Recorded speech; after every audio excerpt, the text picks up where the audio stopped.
सभी भाई बहनों को शालोम। यीशु की ओर देखो संदेश के चौथे भाग में आप सभी का स्वागत है। नूह को देखिए। जब नूह ने उसे देखने के लिए उस पर दृष्टि डाली तो नूह ने तो सिर्फ संसार के लोगों पर जिन्होंने प्रभु के वचन को ठुकरा दिया था, प्रभु के न्याय को आते हुए देखा था। यही है वह जो नूह ने कहा था कि जब उसने दृष्टि डाली तो उसने यही देखा था। मूसा को देखिए। जब उसने दृष्टि डाली तो उसने एक जलती हुई झाड़ी को देखा। आग का खंभा स्वयं को एक झाड़ी के अंदर लेकर आ गया था और जब मूसा उसके पास तक गया तो उसने कहा, मूसा अपने जूते उतार ले क्योंकि मैं हूँ। अब यदि आप उस शब्द पर ध्यान दें तो यह मैं हूँ है। देखिए, यह भूतकाल, वर्तमान काल और भविष्य काल है। देखिए, वह मैं हूँ है, अनंत है। मैं हूँ। मूसा ने मैं हूँ को देखा था। यही है वह जो उसने जलती हुई झाड़ी में देखा था। जब इस्राएल ने उस पीतल के सांप पर जिसे मूसा ने बनवाया था दृष्टि डाली तो उन्होंने यीशु मसीह की उस पीड़ा को जो उसने बीमारों के लिए सही देखा था, क्योंकि हम जानते हैं कि वह सांप प्रायश्चित को दर्शाता है। यीशु ही वह प्रायश्चित था। और जिस रीति से मूसा ने जंगल में पीतल का सांप ऊंचे पर चढ़ाया, उसी रीति से अवश्य है कि मनुष्य का पुत्र भी ऊंचे पर चढ़ाया जाए। उसे ठीक इसी उद्देश्य से ऊंचे पर चढ़ाया गया था। क्यों? क्योंकि उन्होंने पाप किया था और वे रोगी हो गए थे और वह उनके पापों और रोगों को उठाने के लिए ही तो था। और इसीलिए ही तो यीशु घायल हुआ था। वह हमारे ही अपराधों के कारण घायल हुआ और उसके कोड़े खाने से हम चंगे हो गए थे। आप मसीह से दिव्य चंगाई हासिल करते हैं। आप प्रायश्चित बलि को चीर कर 2 टुकड़े कर देते हैं। जब आप दृष्टि डालते हैं तो आप क्या देखते हैं? क्या आप उसे देखते हैं? क्या आप उसे देखते हैं जो हमारे ही अपराधों के कारण घायल हुआ और जिसके कोड़े खाने से हम चंगे हो गए थे? जब आप दृष्टि डालते हैं तो क्या आप इसे देख सकते हैं, या क्या आप सिर्फ प्रायश्चित बलि के एक ही पहलू पर दृष्टि डाल सकते हैं? जब आप दृष्टि डालते हैं तो क्या आप उसके दोनों पहलुओं को ही देख सकते हैं? यदि आप इस पर धार्मिक मत में से होकर दृष्टि डालते हैं तो वे आपको बताएंगे चंगाई के दिन बीत चुके हैं। परंतु यदि आप इस पर वचन में से होकर दृष्टि डालते हैं तो आप देखेंगे कि वह कल, आज और युगानुयुग एक सा है। जब चेले तूफानी समुद्र में थे तो उन्होंने उस पर दृष्टि डाली थी और उन्होंने उस एकमात्र सहायता को आते हुए देखा था जो उनकी मदद कर सकती थी। मार्था ने मृत्यु के समय पर उस पर दृष्टि डाली थी और मार्था ने देखा था कि वही पुनरुत्थान और जीवन है। आमीन। मृत्यु के समय में जब मार्था ने उस पर दृष्टि डाली थी तो मार्था ने उसे देखा था। वह मार्था के लोगों द्वारा ठुकराया जा चुका था, उसका तिरस्कार कर दिया गया था। यहाँ तक कि मार्था ने उसके पास बुलावा भेजा था और वह उसके भाई के पास नहीं आया था। मगर जब अंत में वह आया तो मार्था उसके पास गई और नीचे गिर गई ताकि उस पर दृष्टि डाल सके, और उसने यह पाया कि वह जीवन और पुनरुत्थान दोनों ही है। आमीन। याहीर ने ठीक यही किया था। वह एक गुप्त विश्वासी था, एक छोटा सा प्रेस्बिटेरियन, मेथोडिस्ट, बैप्टिस्ट था जिसने सचमुच विश्वास किया था। परंतु इस कारण कि उसकी नामधारी कलीसिया उसके पास जाने के लिए अनुमति नहीं देगी, वह उसके पास नहीं जा सका था, क्योंकि उसे उसकी नामधारी कलीसिया में से बाहर निकाल दिया जाता। परंतु उसकी छोटी इकलौती बेटी मृत्यु की शैया पर लेटी हुई थी और अब तो उसे उसके पास जाना ही था। परंतु जब याहीर ने उसे पाया तो उसने पाया कि वही पुनरुत्थान और जीवन है। जब उसने उसके पास बुलावा भेजा तो एक व्यक्ति दौड़ता हुआ आया और उसने यह कहा, गुरु को दुख मत दे, क्योंकि तेरी बेटी मर चुकी है। और उसका नन्हा सा दिल लगभग टूट गया था। लेकिन यीशु ने उससे कहा, क्या मैंने नहीं कहा था, यदि तू केवल विश्वास करे तो तू प्रभु की महिमा देखेगा? जब याहीर ने यीशु पर दृष्टि डाली तो उसने पाया कि वह मरे हुओं को जिला सकता है। भूखे ने उस पर दृष्टि डाली और उसने यह पाया कि वह जीवन के लिए भरण पोषण करने वाला भोजन है।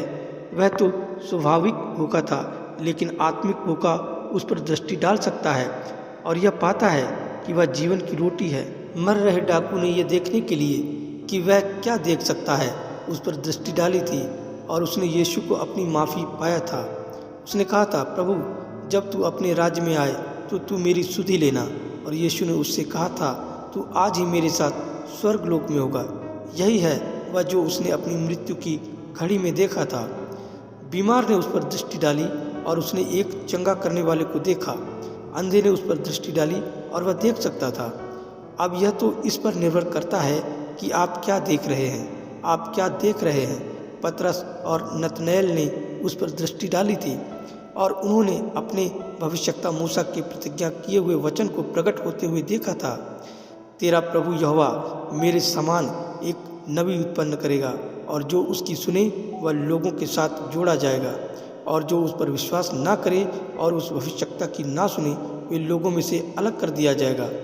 और जब पतरस उसकी उपस्थिति में चलकर आया तो यीशु ने कहा, तेरा नाम शिमोन है और तू योना का पुत्र है।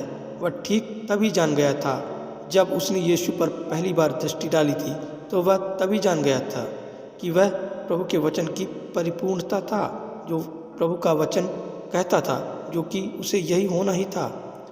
मुझे हैरत है कि जब आप पहली बार उस पर दृष्टि डालते हैं तो क्या आप वही बात देखते हैं? मुझे हैरत है कि जब आप दृष्टि डालते हैं तो क्या प्रतिज्ञा किया हुआ वचन खुद अपने आप को साक्षात प्रकट करता है?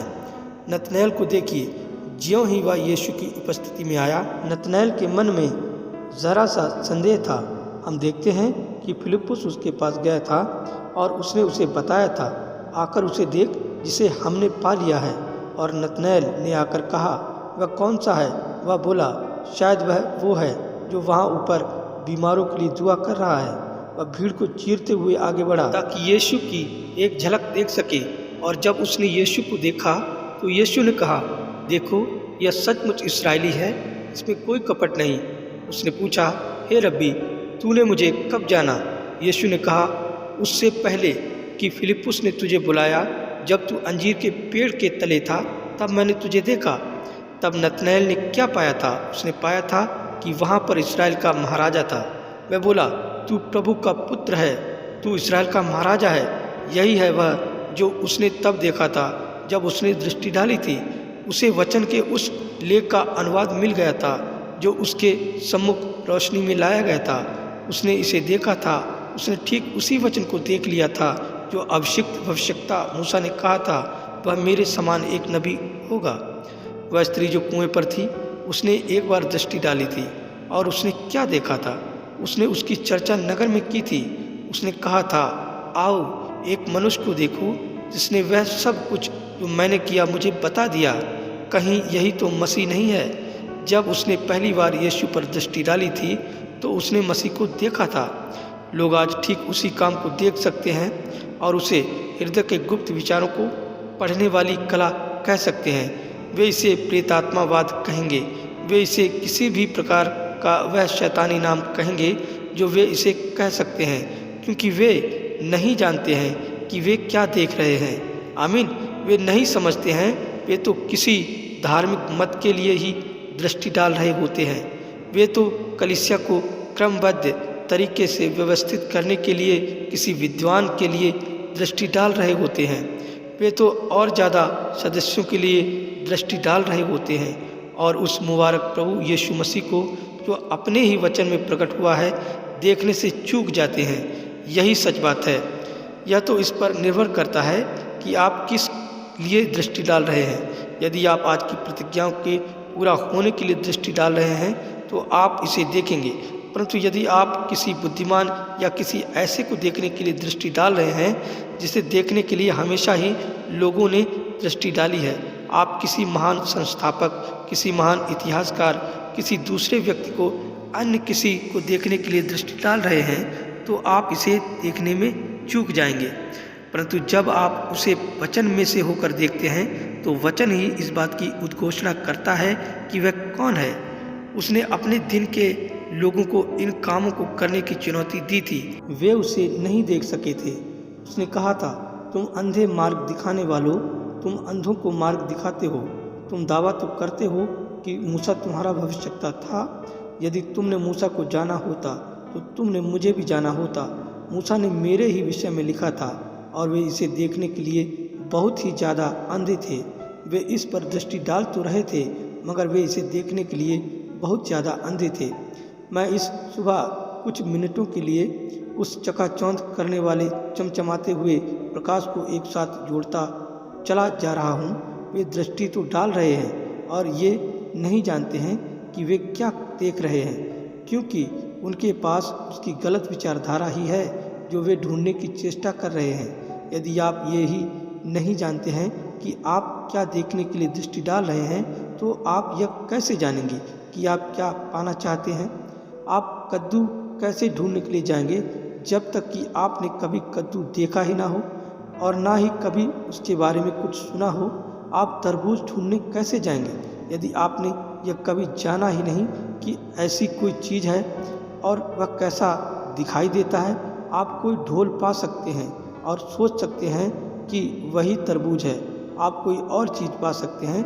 आप कोई खंड या टुकड़ा पा सकते हैं और सोच सकते हैं कि यही तरबूज है, परंतु आपको यह जानना होता है कि आप किस लिए दृष्टि डाल रहे हैं। और केवल एक ही तरीका है जिससे कभी आप यह जान पाएंगे कि आप किस लिए दृष्टि डाल रहे हैं। यदि आप यीशु के लिए दृष्टि डाल रहे हैं तो आप वचन को देखेंगे, क्योंकि वह वचन ही है। वे दावा कर रहे थे जब उनके बाप दादों के पास प्रभु ने भविष्यवक्ताओं को भेजा तो उन्होंने उन्हें कब्र में डाल दिया। उन्होंने भविष्यवक्ताओं को मार डाला। यीशु ने कहा था, हर एक वह भविष्यवक्ता जो आया उनमें से किस पर तुम्हारे बाप दादों ने पत्रवार नहीं किया और तुम अपने ही बाप दादों के कामों को करोगे।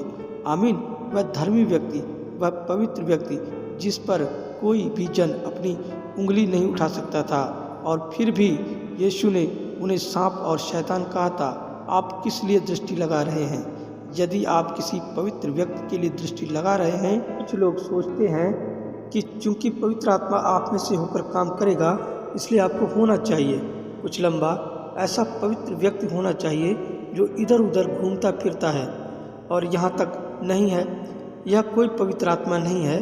प्रभु उस प्रकार दूतों में से होकर काम नहीं करता है या उनमें से होकर काम नहीं करता है जिन्हें स्वर्गदूत जैसा होना चाहिए। प्रभु तो मनुष्य में से होकर काम करता है।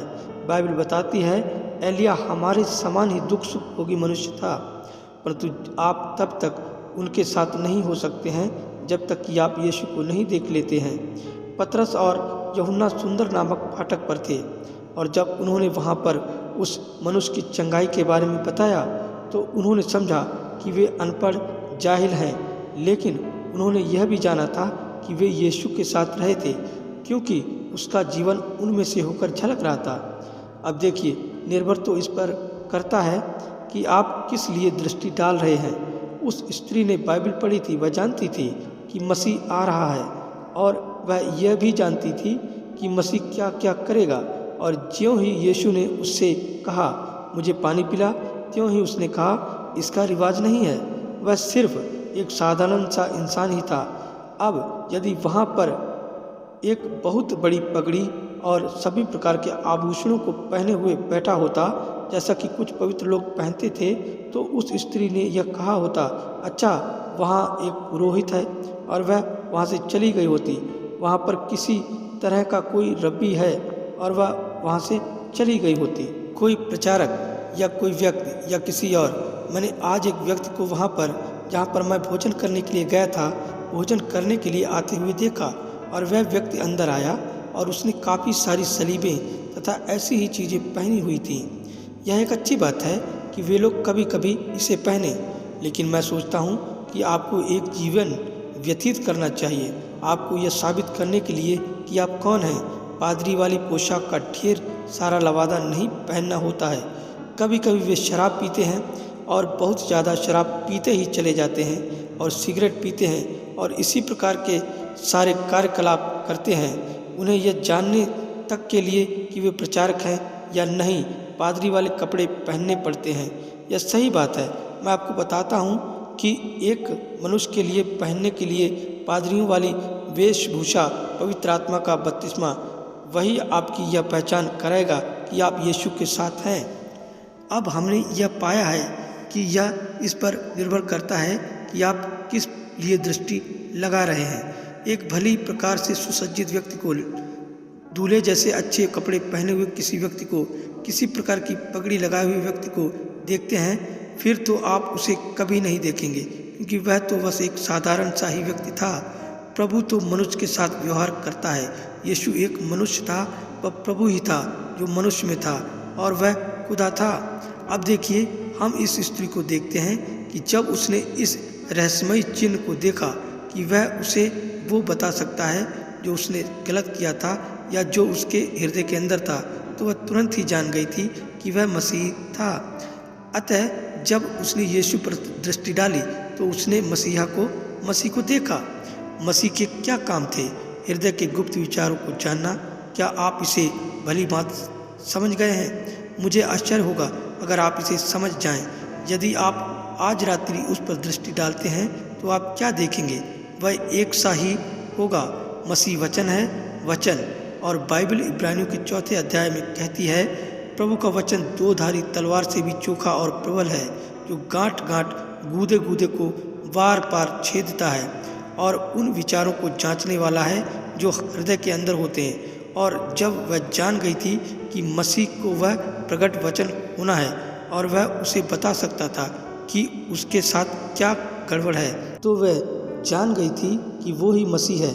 वह इससे नहीं जानी थी कि उसने कैसी पोशाक पहनी हुई थी, इससे नहीं कि उसने कितनी ज़्यादा शिक्षा पाई हुई थी, परंतु उस चिन्ह के द्वारा जो उसने उस स्त्री को दिखाया था, वह जान गई थी कि वो ही मसीह है। जब उसने यीशु को देखा तो उसने मसीह को देखा।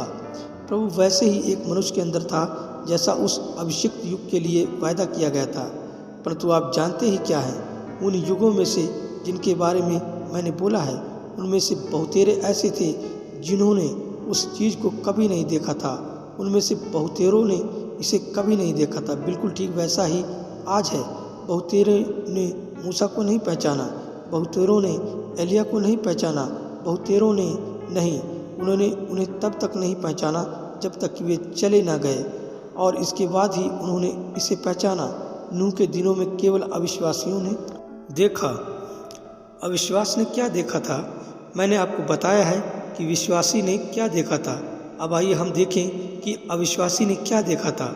नूह के दिनों में जब अविश्वासियों ने दृष्टि डाली तो उन्होंने वहाँ पीछे क्या देखा था? उन्होंने एक हठ धर्मी को तथा कथित नाव पर इधर उधर डगमगाते हुए देखा था। यही है वह सब कुछ जो उन्होंने देखा था। उन्होंने किसी बूढ़े सनकी को, जिसकी एक बहुत लंबी सफ़ेद दाढ़ी थी, जिसकी बुद्धि भ्रष्ट हो गई थी, देखा था, और जो उनके वैज्ञानिक शोध और प्रमाण के विरुद्ध यह कहता था वहाँ ऊपर पानी है, को देखा था। खैर, वह बेचारा बूढ़ा व्यक्ति था। उन्हें उस पर तरस आता था। वे उसके पास से गुजरते और कहते, उसे जल्दी ही पागल घोषित कर दिया जाएगा, उसकी बुद्धि भ्रष्ट हो गई है। परंतु उसके पास प्रभु का वचन था। वह इसी पर ही निर्माण करता चला जा रहा था, और प्रभु प्रमाण दिखा रहा था कि जल प्रलय आ रहा है। यह उनके लिए एक चिन्ह था। वे लोग जिन्होंने नूह की गाथा पर विश्वास नहीं किया था, अंधकार में भटक गए थे और जल में मृत्यु में मर मिट गए थे, और अधलोक में उनकी कब्र बनी। फिरौन, उसने एक बार दृष्टि डाली थी। उसने क्या देखा था? फिरौन ने क्या देखा था? उसने एक हठ धर्मी को, एक तथाकथित भविष्यवक्ता को, छुटकारे के अनेकों तथाकथित दावों को लिए हुए देखा था। यही है वह सब कुछ जो उसने देखा था।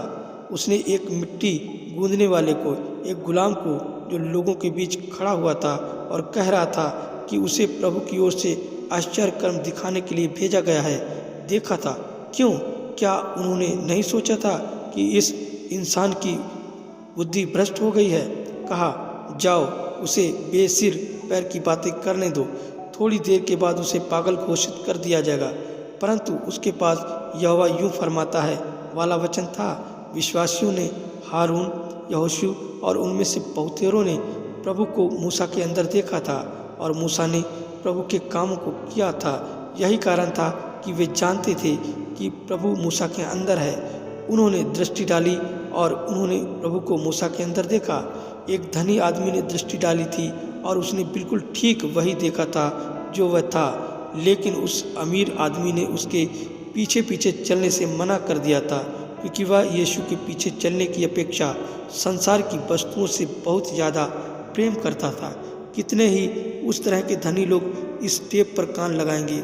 यह जरूरी नहीं है कि वे लोग सदैव ही ऐसा करते हैं जो पैसे में धनी होते हैं। जी नहीं, आप शारीरिक अभिलाषा में धनी हो सकते हैं, आप इस जीवन के सुख विलास में धनी हो सकते हैं। अब कितने पुरुष, कितनी युवा लड़कियां, कितने युवा लड़के किसी तरह की सेक्स की रानी होने की अपनी ख्याति को नहीं छोड़ेंगी, या ऐसा रिक्की होने की ख्याति को नहीं छोड़ेगा जो बैंजो या गिटार लेकर बाहर जाते हों और किसी उस रॉक एंड रोल से या किसी उस नाच से जिन्हें वह कर सकता है मनोरंजन कर रहा होता है, इसे नहीं छोड़ देगा। उनमें से कितने ही अपनी प्रसिद्धि की चर्चाओं का दावा करते हैं, और जब वे ठीक सभाओं में बैठते हैं और खुदा के हाथ को काम करते हुए देखते हैं और उसे अपने वचन को घोषित करते हुए देखते हैं, फिर भी इसका इनकार कर देते हैं। कितने ही हैं जो ऐसा करेंगे। उसने अपनी नामधारी कलीसिया चुन ली थी, वह उसके द्वारा जीवित रह सकता था। यीशु उनकी नामधारी कलीसियाओं के लिए एक हठधर्मी था, इसलिए उसे या तो उसे ग्रहण करना था जो यीशु ने बोला था, या उसे वह ग्रहण करना था जो, क्योंकि वह अपने पादरी पुरोहित के पास नहीं गया और उससे यह नहीं पूछा मैं अनंत जीवन पाने के लिए क्या करूं, क्योंकि वह जानता था कि पादरी को इसके बारे में कुछ भी नहीं मालूम है। अतः वह यीशु के पास आया और बोला, मैं क्या कर सकता हूँ? यीशु ने कहा, आज्ञाओं का पालन कर। यीशु ने इसे ठीक उसकी गोद में ही वापस फेंक दिया। उसने कहा, मैंने ऐसा ही किया है। यीशु ने कहा था, आज्ञाओं का पालन कर। इतना होने पर भी उसके पास अनंत जीवन नहीं था, और वह यह जानता था कि उसके पास अनंत जीवन नहीं है। आप सारी आज्ञाओं को मान सकते हैं और फिर भी आपके पास अनंत जीवन ना हो। अतः यीशु ने कहा, अब देखें, यदि तू वह करना चाहता है जो सही है, तो जो कुछ तेरे पास है उसे जाकर बेच दे और जाकर उसे गरीबों को दे दे और आकर मेरे पीछे हो ले। यह उस अमीर आदमी के लिए बहुत ज़्यादा था। हमें मालूम होता है कि उसने दृष्टि डाली थी और देखा था कि वह कौन था, परंतु फिर भी उसने इसे अपनाने से इनकार कर दिया था। और इसके बाद जब वह दिखाई देता है तो वह अधलोक में दिखाई देता है, जहाँ वह आंख उठाकर देखता है और लाजर को अब्राहम की गोद में बैठा हुआ देखता है। एक बार जब लोग यीशु को पिलातुस के पास लेकर आए थे तो पिलातुस ने उसे देखा था। इससे पहले उसने उसे कभी नहीं देखा था। उसके हाथ बंधे हुए थे, उसकी पीठ से खून बह रहा था, उसके सिर पर एक कांटों का मुकुट था। पिलातुस ने दृष्टि डाली और पूरी तौर से कायल हो गया था, क्योंकि एक घोड़ा गली में टक टक करता हुआ आया था और उस पर से एक सवार नीचे कूदकर उसके पास दौड़ा हुआ आया था और उससे कहा था, ये चिट्ठी तेरी पत्नी ने तेरे पास भेजी है। और उसने उस चिट्ठी को देखा और उस चिट्ठी में उसकी पत्नी ने कहा था, पिलातुस, मेरे प्रिय पति, इस धर्मी मनुष्य के साथ कुछ न करना, क्योंकि आज मैंने स्वप्न में उसके कारण बहुत दुख उठाया है। वह कपकपा गया था, उसके घुटने आपस में बज गए थे और उसने कहा था, यदि तू खुदा का पुत्र है, यदि तू महाराजा है तो कह, क्यों नहीं देता? क्या तू इस्राएल का राजा है? यीशु ने कहा, तूने आप ही इसे कह दिया है। बोला, हमें सत्य बता। उसने कहा, और इसे पूरा करने के लिए ही मैं पैदा हुआ था। और इस पर पिलातुस को बड़ा आश्चर्य हुआ। उसके पास सब कुछ होता, हर कोई उसके चरणों पर अनुनय कर रहा था और रो रहा था। पिलातुस ने कहा, तुझे छोड़ देने का अधिकार मुझे है और तुझे मार डालने का अधिकार मुझे है। यीशु ने कहा, अब तेरे पास कोई अधिकार नहीं होता जब तक कि मेरे पिता ने तुझे इसे ना दिया होता। जी हाँ श्रीमान, वह इस बात में कायल हो चुका था कि यीशु एक मनुष्य से बढ़कर है। वह पूरी तौर से सुनिश्चित हो चुका था कि यीशु एक मनुष्य से बढ़कर है। वह यकीनन सुनिश्चित था, परंतु हुआ क्या था? पिलातुस की राजनीतिक गतिविधियां तथा प्रसिद्धि बहुत ज़्यादा ही थी, इसलिए उसने यीशु को ठुकरा दिया था। उसकी प्रसिद्धि बहुत अधिक थी। राजनीति जीवन में उसका स्थान इतना ज़्यादा ऊंचा था कि वह उस हठ धार्मिकता को ग्रहण कर पाता। मुझे संदेह है कि कितने ही पिलातुस इसे सुन रहे होंगे। किसी नामधारी कलीसिया में आपकी स्थिति सच्चे प्रभु यीशु को ग्रहण करने के लिए बहुत अधिक ऊंची होगी। जिस हालत में वह आज खड़ा हुआ है, उसे उस हालत में ग्रहण करने के लिए आपका रुतबा काफ़ी ऊंचा है। रोमी सिपाही ने क्रूस पर यीशु पर दृष्टि डाली थी। पृथ्वी पर एक उदासीन व्यग्रता होने के बाद इसने पृथ्वी को ऐसा हिला दिया था कि पहाड़ों पर से चट्टानें लुढ़क गई थीं और सूर्य दिन के बीच में ही नीचे चला गया था और काला पड़ गया था। तारे अपना उजियाला देने के लिए बाहर नहीं निकले और जमीन फट गई और चट्टानें तड़क गईं और गुंडोल हुआ। आकाश में आड़ी तिरछी बिजली चमकी और मंदिर का पर्दा ऊपर से लेकर नीचे तक फट गया और लोग दौड़ रहे थे और चिल्ला रहे थे। वे नहीं जानते थे कि क्या घटित हुआ है। उस रोमी सिपाही ने जिसने उसकी कीलें भेदने में सहायता की थी और उसके हृदय के आर पार तलवार भेदी थी, तब वह दृष्टि डालता है, मगर तब तक बहुत देर हो चुकी थी। उसने दृष्टि डाली थी और विश्वास किया था, परंतु विश्वास करने के लिए उसे बहुत देरी हो चुकी थी। जो कुछ उसने किया था उसने उसके भाग्य को ही बंद कर डाला था। उसने उद्धारकर्ता के ही हृदय को भाले से आर पार भेद डाला था। उसके लिए तो बहुत ही देर हो चुकी थी। मुझे आश्चर्य है कि आज ठीक वैसा ही काम कितने ही रोमियों ने किया है और कितने ही ठीक वैसा ही काम करेंगे। हो सकता है कि आप किसी दिन दृष्टि डालें, लेकिन हो सकता है कि जब आप दृष्टि डालें तो बहुत देर हो चुकी हो। आज के बहुतेरे लोग उसी दिन के हालात पर आएंगे और बिल्कुल ठीक वैसा ही करेंगे। वे जान चुके होंगे। भाई बुट कल ठीक ऐसा ही स्लाइडर कंपनी में कह रहे थे। वे इसे कह रहे थे क्योंकि यह इस संदेश में है। एक रोमन कैथोलिक वहाँ पर बैठा हुआ था। भाई वुड यहाँ इस गिरजे के लिए कुछ रोड़ी बदरपुर वगैरह लेने गए थे और जब वे गए थे तो उन्होंने उसे बताया कि उन्हें इसकी किस लिए ज़रूरत है। और रोमन कैथोलिक ने कहा, क्या वे भाई ब्रैनम हैं? जी हाँ। और उसने कहा, मैं एक बात कहता हूँ, जब वे प्रार्थना करते हैं तो प्रभु उत्तर देता है। फिर भी मुझे हैरानी होती है इसे जानने पर, इसे प्रमाणित होते देखकर कि यह सचमुच में सुसमाचार है। यह मैं नहीं हूँ।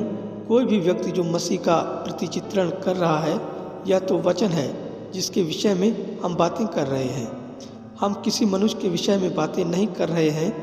जो मैं कहने का यत्न कर रहा हूँ वह यह है, लोग ठीक वैसे ही स्पष्ट रूप से उस वचन को जिसकी पहचान कराई गई है देखते हैं, जैसे पिलातुस ने देखा था और जैसे उन बाकी सारों ने देखा था और जैसे उस रोमी सिपाही ने देखा था। परंतु क्या आप इसके विषय में कुछ करने के लिए तब तक प्रतीक्षा करेंगे जब तक कि बहुत देर नहीं हो जाती है? उसने किसी दूसरी रीति से भाले का इस्तेमाल किया होगा। द्वार बंद हो जाएगा जैसे कि यह नूह के दिनों में हो गया था और तब बहुत देर हो गई थी। हो सकता है कि आप किसी सुबह उठें और कहें, और मैंने इस गड़बड़ से बाहर निकलने की ठान ली है। आप ऐसा करने के लिए बहुत ज़्यादा देर तक ना रुके रहें। बेहतर हो कि आप इसे देख लें और ठीक इस समय इसे जिएं। लूथर ने कैथोलिक नामधारी कलीसिया से हटकर दृष्टि डाली थी और उसने क्या देखा था? आग का खंभा। उसने एक स्वतंत्र कलीसिया देखी थी। वेस्ली ने एंग्लिकन नामधारी कलीसिया से हटकर दृष्टि डाली थी और उसने भी ठीक वही चीज़ देखी थी। पिंतेकोस्टल ने सारी नामधारी कलीसियाओं से हटकर दृष्टि डाली थी और वह क्या बन गया था? एक महान शक्तिशाली लोग। उनमें से हर एक ने क्या किया? जब संस्थापकों ने अर्थात लूथर और वेस्ली उन्होंने दृष्टि डाली थी और वह देखा था जो उन्होंने किया था, और उनके लड़के वाले जो उनके पीछे आ रहे थे उन्होंने बाहर निकलना शुरू किया था, लेकिन उन्होंने वापस उसी की ओर देखा जहाँ से वे निकलकर आए थे। वे नामधारी कलीसिया से ही बाहर निकलकर आए थे और वे लोगों के उसी झुंड को वापस लेकर ठीक उसी गड़बड़ी में चले गए जिसमें से वे बाहर निकलकर आए थे। आप देख क्या रहे हैं? अगुओं ने, संस्थापकों ने तो सही चीज़ ही देखी थी, लेकिन वे लोग जो उनका अनुकरण कर रहे थे उन्होंने उसकी ओर पीछे देखा जिसमें से उनके संस्थापक बाहर निकलकर आए थे, और उन अनुयायियों ने ठीक वही किया जिसके उनके संस्थापक अर्थात प्रभु के वे अभिषिक्त जन विरुद्ध थे। आप जानते हैं मुझे जल्दी करनी है क्योंकि मुझे एक प्रार्थना पंक्ति के लिए प्रार्थना करनी है और मैं जानता हूँ कि आप में से कितनों को तो यात्रा करनी है। एक दिन मैंने दृष्टि डाली थी और मैंने देहधारी वचन देखा।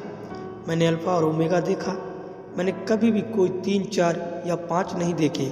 मैंने तो केवल एक ही को देखा। मैंने तो उसे अपने उद्धारकर्ता के रूप में देखा।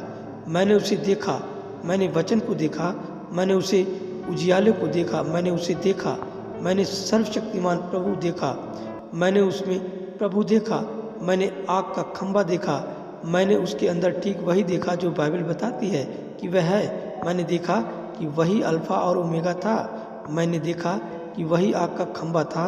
मैंने देखा कि वही कल, आज और युगानुयुग एक सा था। मैंने उसी आग के खंभे को देखा जिसने यूहन्ना से यह कहा था, उसकी कभी ना चूकने वाली उपस्थिति, जैसा कि उसने यूहन्ना से वहाँ पर कहा था, उसकी कभी ना चूकने वाली उपस्थिति तुझे कभी ना छोड़ेगी। भाई आज रात की तो मेरी यही राय है, हम उस गीत को गाएं, देखो और जिंदा रहो मेरे भाई, जिंदा रहो। अब यीशु की ओर देखो और जिंदा रहो, क्योंकि इसका लेखा उसके वचन में है। हालेलुया। केवल उसे देखो और जिंदा रहो। देखिए, आप क्या देखते हैं? क्या आप छुटकारा देखते हैं? क्या आप वो देखते हैं जो वह है? वचन पर दृष्टि डालिए और देखिए कि वह क्या है, और तब आप ठीक उसी वचन को देखते हैं और आप देखते हैं कि वह आज ठीक वैसा ही है जैसा वह तब था। वह उस पीतल के सांप का जो जंगल में था प्रतिरूप है। वह उसी कारण के लिए, पाप और बीमारी के लिए ठीक वैसा ही है। एक बार यहूदा ने दृष्टि डाली थी और जब उसने देखा, जब उसने सचमुच में उस पर एक असली निगाह डाली, इससे पहले तो उसकी निगाह सिर्फ खजाने पर ही लगी हुई थी, रुपए पैसे की थैली पर लगी हुई थी जो उनके पास थी। परंतु एक दिन जब उसने असल में दृष्टि डाली और यीशु को देख लिया, क्या आप जानते हैं उसने क्या देखा था? उसने देखा कि वह दोषी था। उसने देखा कि वह जिंदा रहने के योग्य नहीं था और वह खुद फांसी पर झूलकर मर गया था। एक सुबह, समय के समस्त इतिहास की उस एक सबसे महान सुबह, मैं अंत में इसे कह रहा हूँ, यरूशलेम में कुछ घटित हुआ था और एकाएक सिपाहियों की एक टुकड़ी बंदीगृह में आती है। मैं बेड़ियों की झंझनाहट सुन सकता हूँ। मैं सड़क पर हो रही भालों की टक टक सुन सकता हूँ। वहाँ अंदर किसकी पीठ है? बरअब्बा की। वह मरने को तैयार है। वह एक चोर है। वह बिल्कुल भी भला नहीं है। वह एक डाकू है। वह एक हत्यारा है। वह मरने जा रहा है। पहली बात आप जानते हैं कि उसने कहा था, ठीक है, मेरे लिए इसका यही सब कुछ होना है, मुझे इस सुबह फांसी दे दी जाएगी। आप जानते हैं कि तभी सबसे पहला काम यह हुआ कि सुरक्षाकर्मी ने फाटक खोला और कहा, बरअब्बा बाहर निकला। वह बाहर निकल आया और बोला, ठीक है, अब मैं सोचता हूँ कि मेरा अंत आ गया है। उसने कहा, बरअब्बा तू पूरी तरह से आज़ाद है। क्या? मैं क्या हूँ? मैं पूरी तरह से आज़ाद हूँ। मैंने कहा, तू है कि तू आज़ाद है? उसने कहा, बरअब्बा यहाँ आ, वहाँ ऊपर दृष्टि डाल। क्या तू उस पुरुष को जो वहाँ ऊपर मर रहा है देखता है? वही तेरे बदले में मर रहा है। आश्चर्य है यदि हम सब आज रात दृष्टि डाल सकते हैं और वह देख सकते हैं जो बरअब्बा ने देखा था। कोई हमारी जगह ले रहा है, कोई हमारे बदले मर रहा है। वह हमारे ही अपराधों के कारण ही घायल किया गया, वह हमारे अधर्मों के कामों हेतु कुचला गया। हमारी ही शांति के लिए उस पर ताड़ना पड़ी और उसके कोड़े खाने से मैं चंगा हो गया था। आप चंगे हो गए थे। मैं नहीं जानता हूँ कि हम में से कितने जो दोषी हैं और जिन्हें बीमार होना चाहिए था, क्या हम उसके अंदर अपना छुटकारा देख सकते हैं?